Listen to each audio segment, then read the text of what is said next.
എന്താടാ, ഇന്ന് ഓഫീസിലേക്ക് പോകുന്നില്ലേ?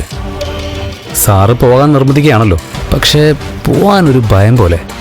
എടാ, അങ്ങനെ ഭയക്കണ്ടെന്ന് ഞാൻ പറഞ്ഞില്ലേ? ഏത് പെണ്ണാടാ നമ്മൾ അവളോട് ഇഷ്ടമുണ്ടെന്ന് പറയുമ്പോ ആദ്യം അത് സന്തോഷത്തോടെ സ്വീകരിക്കുന്ന? അവൾ ആദ്യം ചൂടാവും, പൊട്ടിത്തെറിക്കും. അത് കഴിഞ്ഞായിരിക്കും അവളുടെ മനസ്സിളകി തുടങ്ങുന്നത്. അങ്ങനൊരു പെൺകുട്ടിയല്ല മഹാലക്ഷ്മി എന്നല്ലേ സാറിനോട് പറഞ്ഞത്? ഇതൊരു പരീക്ഷണ.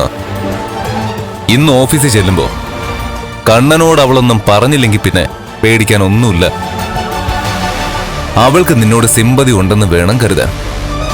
അതൊരു പോസിറ്റീവ് സൈനാണ്. അവളെപ്പോലൊരു പെണ്ണിനെ സഹതാപത്തിലൂടെ മാത്രമേ കീഴ്പ്പെടുത്താൻ പറ്റൂ. നീ പറഞ്ഞതിൽ എന്താണ് തെറ്റെന്ന് ഇനി അവൾ ചിന്തിച്ചു തുടങ്ങും. എടാ മോനെ, നിന്നോട് അവൾക്ക് പ്രേമം പൊട്ടിമുളയ്ക്കൂടാ. പ്രതീക്ഷിച്ചത് പോലെയല്ല ഒന്നും സംഭവിച്ചത്. ഇനി അവിടെ ചെല്ലുമ്പോ കണ്ണനെ തല്ലാനായിട്ട് ആൾക്കാരെ ഏർപ്പാടാക്കിയാലോ? ആ 2 കൊണ്ടിട്ട് പോരണം. ഏതായാലും നിന്നെ കൊല്ലാനൊന്നും പോകുന്നില്ല.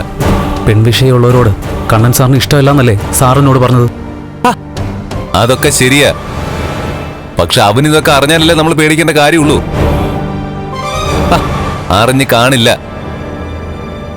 അറിഞ്ഞിട്ടുണ്ടെങ്കിൽ ഇപ്പൊ നിന്നെ കണ്ണൻ വിളിച്ചേനെ. അതല്ലെങ്കിൽ നിന്നെ കാണാനായിട്ട് അവൻ ആൾക്കാരെ അയച്ചേനെ. എന്നാ പിന്നെ അങ്ങോട്ട് പോവാല്ലേ? പോകണം. എടാ, നീ അവിടെ ചെന്ന് കഴിഞ്ഞാൽ ഒന്നും സംഭവിക്കില്ലെന്ന് എന്റെ മനസ്സ് പറയുന്നുണ്ട്. എടാ, ഒരു കുഞ്ഞിന് വേണ്ടിട്ട് അവള് നോമ്പ് നോറ്റിരിക്കുന്ന സമയമാണിത്. അവിടെയാ നിന്നെ പോലൊരാണിന്റെ പ്രസക്തി. അവള് കണ്ണനോട് ഈ വിവരം പറഞ്ഞിട്ടില്ലെങ്കിലും ശരി, കുറച്ചു ദിവസത്തേക്ക് നിന്നോട് അകലം കാണിക്കും.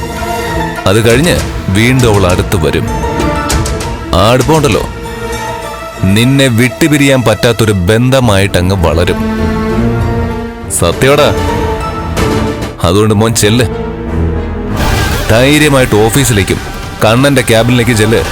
എടാ, ഒന്നും സംഭവിക്കില്ല. ശരി സാർ. ആ